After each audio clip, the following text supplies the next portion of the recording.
3 behaviors that make you look dangerous. Most people think danger is loud, yelling, fists, explosive emotion. But those of us who've walked the harder path know better. True danger isn't in the storm.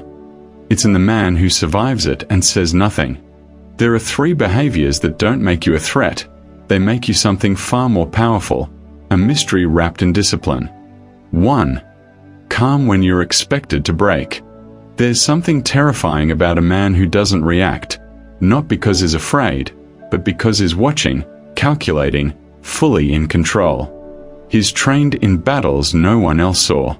Marcus Aurelius, emperor, warrior, philosopher, once said, "If you are distressed by anything external, the pain is not due to the thing itself, but to your estimate of it.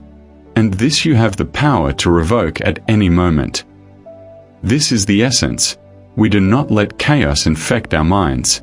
We observe it, we hold it, and we decide how we move. People expect panic. They expect rage. They expect collapse. But when your eyes stay clear and your voice remains calm, you shake the very foundation of those who've never mastered themselves. They sense it, that you're not moved by threat, temptation, or approval. You've faced fear and didn't blink. That's dangerous, because a man who controls his emotions cannot be manipulated. And a man who cannot be manipulated cannot be owned. 2. Walking away without explaining. This world runs on desperation, the need to belong, to be seen, to be wanted. But there's power in the man who can walk away. Not from spite, not from ego, but because his peace is more valuable than his presence. Seneca once wrote, "He is most powerful who has power over himself." That includes the power to walk away from drama, disrespect, and anything that fractures his focus. You don't need to argue. You don't need to explain. You don't need to prove your worth. Your silence is enough. Because we've trained for this.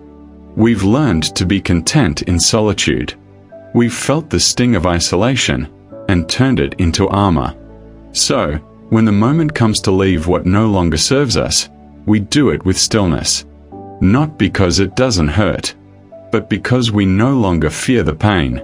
And that is real power. You become the man no one can guilt, beg, or bait into staying. You don't slam the door. You disappear. And the echo you leave behind is louder than any goodbye. 3. Unapologetic purpose without needing attention. There's a quiet intensity in those who move with purpose, not to impress, not to be seen, but because their life demands it. They don't chase applause. They don't decorate their mission with noise. They rise, they execute, they disappear. Day after day. No permission needed. No spotlight required. Cleanthes once wrote, "Lead me, O Zeus, and thou, O destiny, I follow without hesitation." That is the way of the truly dangerous. Because when a man works in silence, no one sees him coming. He builds in the dark. He suffers in private. He sharpens himself while the world sleeps. By the time they notice him, it's already too late. The man who needs the crowd to move is a performer.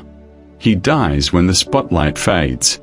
But the man who moves whether you watch or not, he is real. And real is rare. Real doesn't need permission to take up space. When your life is led by quiet purpose, when every step is guided by an internal code, not trends, not praise, not popularity, you become untouchable. Because the man with nothing to prove has already won. These 3 behaviors, calm under pressure, walking away without guilt, and purpose without needing eyes on you, aren't weapons you pick up. They are forged through fire, through solitude, through the daily discipline of choosing stillness over chaos and mastery over impulse. You don't learn this by reading.